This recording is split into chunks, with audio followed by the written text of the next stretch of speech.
Chapter 6. Beast. The word whirlwind doesn't even begin to describe our frenzied descent from the mountains. With my injuries beginning to sour, I became delirious and needed to be practically carried back towards the city. My navigational skills had become compromised, so we had to rely on the half-knowledge of the beast to get us back to society. Through days and nights, we stumbled back, wearing down my supplies quickly as the fever forced me to eat and drink just to keep my eyes open. The initial sharp, burning pain of my wound had faded into a dull, throbbing ache that began to run deep into my arm, yellowing my flesh and browning my slivers of exposed bone. It throbbed in the sun and wept under the moon, and as it traveled up through my shoulder and began to reach my neck, I must have lost all sense. Being entirely honest, I don't remember exactly how long it took us to get back to the city. I don't remember the spring rainstorm that had ushered us in, soaking both our clothes and bodies until no hints of dryness were left. I don't recall the beast beginning to carry me in his arms when I could no longer walk, or arriving at the front door of the Wise Women's Chapel late at night. I later heard tales of how the beast pounded on their door with desperate fervor until they came running out into the rain, looking upon him in his pitiful state. He had whimpered out but a single word as he shoved my limp, corpse-like form towards them. "Help." There was no accounting for the hours that I stayed asleep. One moment I was stumbling down the mountain with my memories slowly shifting into a haze, and the next I was in a nearly empty room made of ancient stone. I saw a very young man, maybe a boy, sitting at a rickety desk in the corner, scrawling something out with a piece of charcoal. "Who are you?" I asked, only to find that my voice didn't seem to penetrate beyond my own ears. He didn't make any move to turn or respond. He couldn't hear me whatsoever, it seemed. I also couldn't interact with anything around me. My attempts to knock at the wall or tip over an oil lamp were fruitless, but I could at least move around in this unfamiliar space. I inched towards the stranger, taking note of his unmistakable hairstyle. The tight, upright tie of a lifetime's worth of uncut hair wrapped in a ring around the brow told me that he was a religious scholar, one who had dedicated his life to the upkeep, study, and protection of the Great Northern Hall. My eyes traveled down to what he was writing, and I froze, recognizing the symbols that had eluded me my whole life. The 10th language in the Mid-Northern Key was written right here as clear as the day. Could this be it? Was it a secret language developed by the monks here in the north? I was already beginning to plan my route to the hall when the boy, certainly a boy, not a man at all, turned directly towards me with his paper. "Like this?" he asked, and I stared at him with widened eyes. Could he hear me after all? The symbols matched up almost perfectly with what was written on the Mid-Northern Key, but as I was preparing to answer him, I suddenly realized that I wasn't the one he was speaking to.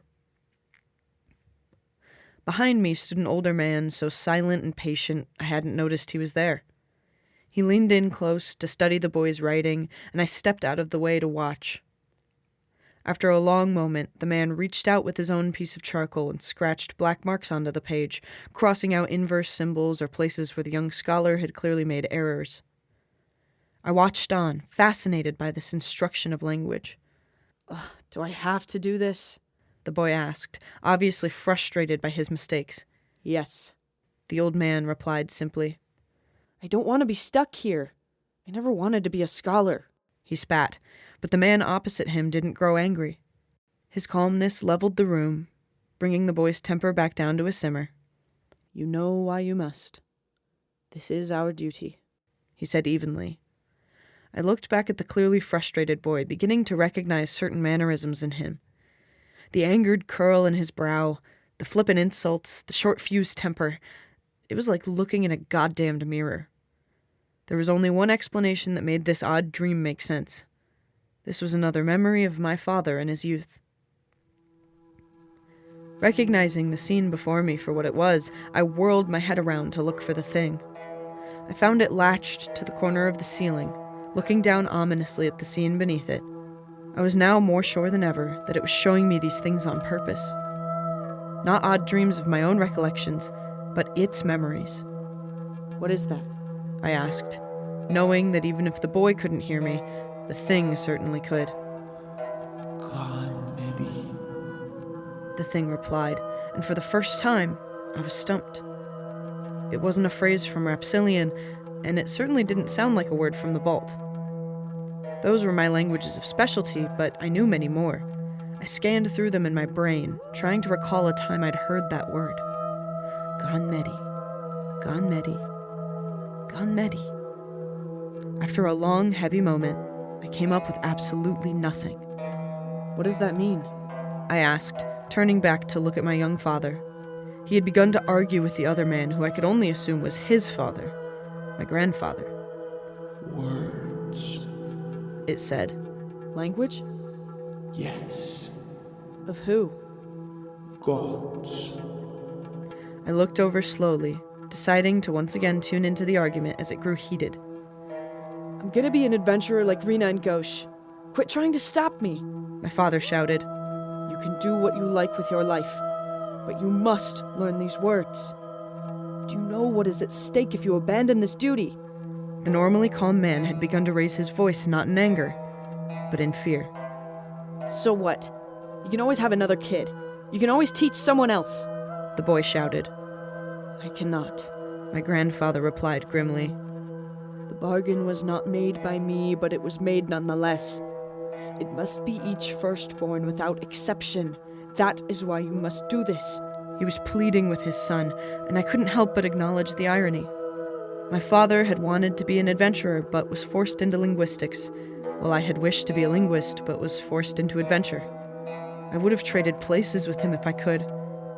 Maybe then our lives wouldn't have turned out so dismal. How did it end up on the key?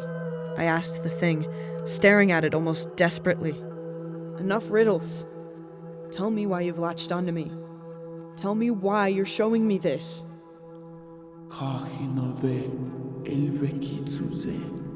It replied sharply.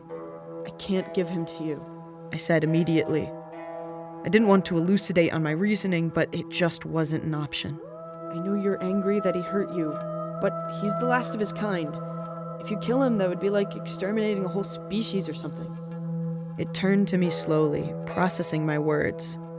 Then, it said the one word from Rapsilian that had remarkably remained unchanged during its donation into the common tongue. Liar. Its harsh whisper reached me. No kind. No kind? I asked back. No such kind as beasts. It hissed. Then the walls melted away like hot wax, turning the room into a messy puddle of color and shape. The thing disappeared as well, and I began to feel slightly queasy. In my dreaming state, I was able to ignore my bodily sensations, but I suspected that I was beginning to awaken. The first feeling that had returned to me was the nausea, but that was quickly chased by an unbearable heat. The surface of my skin felt like it was resting in a stifling sauna, slowly withering away any semblance of comfort. After the heat finally came pain, and I let out a weak groan as it flared against my arm. The part of me that had been torn apart was now aching and throbbing deeply, though the sensation was a different one than I'd felt on the way down from the mountain. It was not the festering, aching pain of death and decay, but rather a sharp, fresh feeling that made me toss my head back in agony. I knew then that I wouldn't die, but by the gods I wished I did. As consciousness continued to return, the pain only worsened. It wasn't long before my waking was noticed by those nearby, as I felt hands on my body. A wave of chilled air hit my wound as the dressings were briefly lifted away, and I gasped, suddenly able to snap my eyes open to take in the world around me. The first thing I did was jolt upright, or at least attempt to, as I was being held down by bustling and worrisome strange women. I reached an arm out before me in delirium, trying to grasp some unseen, unattainable thing out of thin air. The thoughts in my head were rushing by and disappearing like river rapids. I have to tell them. I have to tell them. I have to tell them what? Tell who? As I was lowered back down, I was finally able to take in the chaotic scene surrounding me. Staring down at me was a beast and two women, all with concern etched onto their faces. One woman with dark hair and chestnut eyes was checking the state of my wound, while the other, a dainty brunette with a missing tooth, checked my temperature with the back of her hand. The beast was being useless as per usual, standing dumbly in their way while they bustled around and tried to help. One of them held a cup of bitter liquid to my lips and told me to drink, and in my confusion, her voice sounded like it was coming from behind a wall. I drank the liquid down, coughing slightly while the other woman tied something tightly around my arm. I felt something brush against my uninjured hand, and I jerked it away, staring upward to find the beast looming directly over me with a stupid look of concern. I laughed through my discomfort, though the wise women clearly thought I was delusional. "Fuck off," I choked out, and after a few moments, my perception of the world around me began to fade yet again. Before I slipped away into dreams, I could hear the beast whispering against my ear. I wasn't sure what had made him act so foolishly. He must have been delusional himself. "Get better. Please." The following few days were a tumult of hazy waking and restless dreams. Pain was my only companion, as the beast and the women were seemingly absent each time I'd gain a moment or two of clarity. The thing had also faded back behind my eyelids, as I no longer saw it in my waking hours. As its presence in my mind declined, however, my state slowly began to improve. Hour by hour, my pain wilted away to a dullness which was better than agony, but still worse than good. Living in pain strangely brought me some comfort through the opaqueness of my ailment. I preferred this to perfect wellness anyway. Then, slow as an ice shelf eating away at the permanence of a shoreline, I felt myself begin to heal. Each day, each hour, each moment became a hair more bearable than the last. It had brought forth a distant, nearly trapped memory of my father before his death. I'd been young enough to cry from a fever, and I came to him in a weepy heap. He had had his nose buried in a book on his desk, but he quickly abandoned his task and held me in his arms when I came to him. I couldn't exactly recall what he'd said, but my heart was soothed as his warm, large hands brushed my hair back and felt the heat of my forehead. He carried me to bed, rocking me back and forth in his arms until my little cries faded away into a calm silence. He'd never hesitated to be affectionate with me, as he had to act as both my father and my mother in her absence. He hummed while laying me down to sleep, but I noticed that his voice had suddenly changed. It was not deep and warm and comforting any longer, but rather cold and high and wavering. When he pulled away to let me look at his face, I saw that he was no longer my father at all, but rather the thin-faced man who had murdered him. While my father's features were all but lost to the fog of my memory, this man was crystal clear. A twisting, amused lip thinly grimaced into the side of his cheek as he continued humming to me. His voice was nasal and unpleasant, and his eyes looked down at me like a hunting wildcat, thin and slitted and yellow, trained on their prey. Surged with both anger and fear, I tried to lash out, but my childlike limbs were weak and useless. He fended off my attacks with ease, hushing me with a patronizing, uncaring tone. "Shh, little one. It won't be much longer now," he whispered into my ear. I sat up with a suddenness that made my head spin. My chest heaved a bit, and my eyes scanned the room around me with newfound clarity. The wound in my arm still ached distantly, but my mind was no longer clouded, and my senses felt sharpened yet again. I started to gather my surroundings, taking note that I was in a long hall filled with empty beds. The Wise Women's Chapel was a warm and welcoming place, equipped to heal injuries of the flesh and mind alike. It had been a long time since I had ended up here, possibly since I was a child. "Are you all right?" My head snapped to the side, looking at the beast. He was sitting in a chair beside my bed, looking like he'd also woken from a deep rest. His brows were furrowed together as he looked at me with pitiful concern, but it didn't anger me. He was right to be worried. I could feel that I'd come close to death. "Yes," I replied simply, swinging my legs towards the side of the bed and preparing to stand. "You're crying," the beast pointed out. In my fresh awakening, I hadn't even noticed, but as I brought a hand up to touch my cheeks, I felt my fingers dip into streaks of salty moisture. "It was just a nightmare," I replied, quickly dashing the remaining tears away. I didn't want the beast to see me like this, so I stood and tried to walk away from him hurriedly. "Wait," he said, delicately grabbing my wrist to stop me. "I'm fine," I said back, feeling my voice crack. I could still see those angry yellow eyes staring down at me, daring me to show a hint of weakness.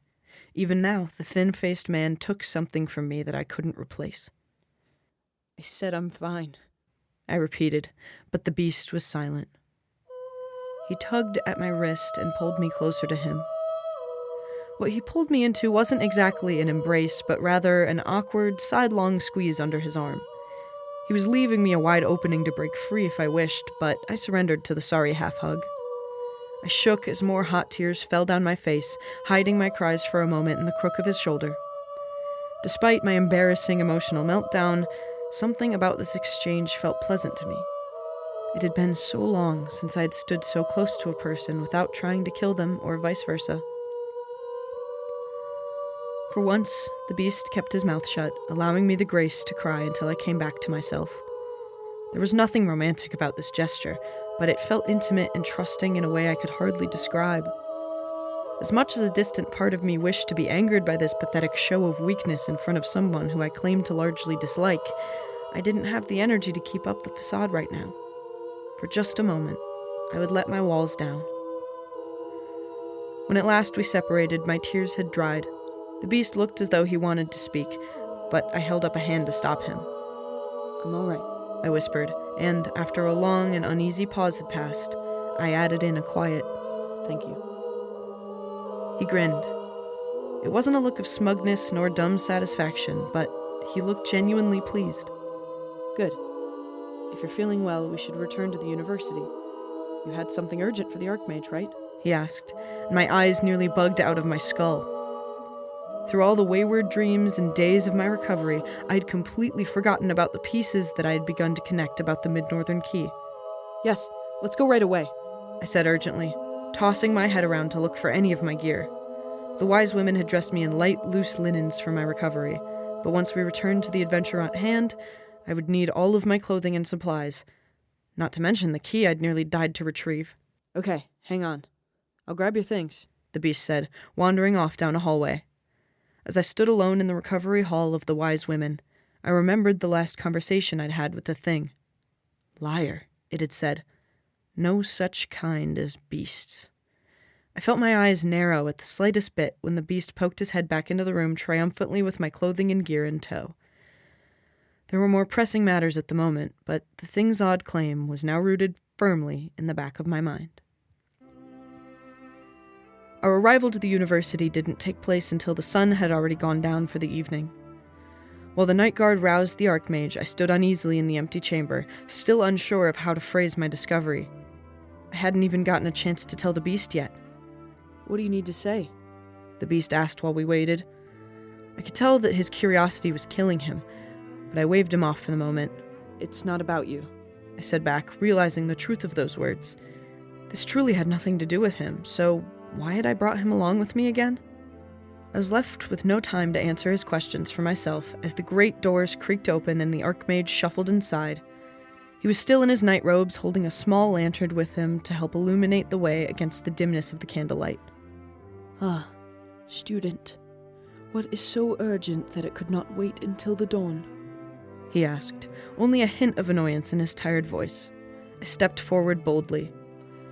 "Firstly, I would like to apologize for my transgressions against this university, and I'd like to return this to you now." I reached into my bag and pulled out the key. For such a small tablet, the thing sure had some weight to it, and it nearly dragged my arm down as I extended it forward. The Archmage took the key from me with his decrepit hands, brushing his fingers over the symbols in silent wonder. He could not believe it was in the university's ownership once again, nor could he believe that it had been repaired from its supposed destruction. "A righteous and inexplicable act, to be sure," he said evenly, keeping the tablet loosely in his grip. "But certainly not why you've interrupted my rest." He had always been a sharp man. "Archmage, ever since I spoke to the thing, it's been showing me memories. At first, they were just my own. My father—" "Vela bless him," the Archmage murmured, touching a hand to his forehead in reverence. I did the same and continued my speech. "My father's death, childhood memories. But recently they've shifted. It's shown me memories that aren't mine. But it shows me that it was tied to my father, even before my birth," I said softly. I could see the beast shift uneasily out of the corner of my eye. For some reason, he disliked where I was going with this. My father knew the 10th language. His father taught it to him at the Great Northern Hall. The thing called it The language of gods. Ganmedi. As I said the word, the beast stepped in front of me. That's enough. He said, seeming suddenly tense. You were having fever dreams. This isn't relevant. His tone was one of finality, but I had never been interested in letting him have the last word. What the fuck is your problem? Yes, it is. I snapped back, shoving him out of my way. I wasn't picking up that he wished for me to stop speaking about this altogether. The phrase at the end of the incantation on the key. The lineage will feed. I know we postulated a few theories behind this, but I think the entire thing was meant to be taken literally. As I spoke, I gestured to the key, watching as the Archmage read it over for what must have been the 1,000th time. It's the reason that the thing hasn't appeared until now. Obviously, it's been alive for centuries, but I think I guessed what was happening right from the start. I said quickly, turning towards the beast and recalling the joke I made about it when we first met. Someone was feeding it. And not just someone, but a legacy of people. A lineage. A family. And what would this imply? The Archmage asked, leaning up close to us with deep interest now. I knew he had already made the same connection as me, but clearly he needed to hear it first. At last, I took a breath, ready to lay out the root of my theory. When the tablet was made, a lineage of literati were picked out to feed the thing and keep it at bay. They would keep this 10th language a secret, so that no one else could summon or banish it again. I paused to take a breath. But something went wrong. Someone cut off the bloodline before he had the chance to pass on his family's knowledge and the task at hand. Your father, the Archmage rasped, finishing my thought for me. I nodded curtly, glancing down at the tablet in his wrinkled hands. Yes. I think when my father was killed, our lineage stopped feeding the thing. That's why it's come out now. So you're proposing that this text isn't a banishment at all? The Archmage asked. Right. They were summoning it, and assigning it a line of caretakers. I paused, my brows knitting together in irritated confusion. But I still don't understand why. Why summon such a thing if it has to be kept at rest for eternity? Why indeed? The Archmage asked, shuffling over to his great stone chair and setting the tablet down on its arm. You've delivered me an interesting theory, student. I understand your urgency. It all fits. My family was from the Balt, too. It explains everything. Except for the reason, the old man said. It is one theory, certainly. I will think upon it tonight and share more when the sun has risen. His voice was heavy, tired, but held an edge of interested curiosity. Inside, I cheered. I knew that the man would dig into anything that made him the slightest bit curious. Thank you, I said, bowing my head in respect. To my surprise, he bowed his in return before sending me off. I turned to leave, only to find myself alone. The beast must have left sometime during my speech, but why? And why had he seemed so annoyed? I felt like I could never pin down his strange moods. I exited the university and scanned the streets, noting that the light was just hardly beginning to turn the sky gray. The first birds were barely chattering on the outskirts of the city, and for once, it was peaceful here. I quickly located the beast standing across the road. His arms were folded across his chest, and he glared ahead, looking like he could have bitten someone's head off. Just what had gotten into him? You feeling all right? I asked, expecting a childish huff of reluctance. But to my shock, he began tearing into me. Why the hell didn't you tell me any of that? He asked, practically shaking with anger. Well, two could play that game. What do you mean? You're not entitled to every dream I have. I fired back. But the thing? And Ganmedi? You didn't think that was important? Yeah, well, you're not the only person who needs an explanation. He paused and looked at me with narrowed eyes. That thing told me you were a liar. That there's no such thing as beasts. So, tell me right now, is there? Oh, so now we're listening to the monster instead of me? Don't give me that shit. Answer me now or I'm walking away. I growled. There was a long pause between us. A single horse and rider strutted behind me. The wind began to howl in the distance as we glared into one another. My eyes bore into his, becoming encompassed in their bright crystal glow. It was almost inhuman how piercing his eyes were. Then again, I supposed that was fitting. Well? I asked, trying to goad him into a quick response. I had no more time for lies, and I was sick to death of cryptic riddles. I was forcing out a straight answer from someone today, even if it killed me. It's telling the truth. There's no such thing as beasts. And his words drifted away as the stunned wind blew astride our stance, carving a deep chasm in between us. Just like that, he had made himself a stranger to me yet again.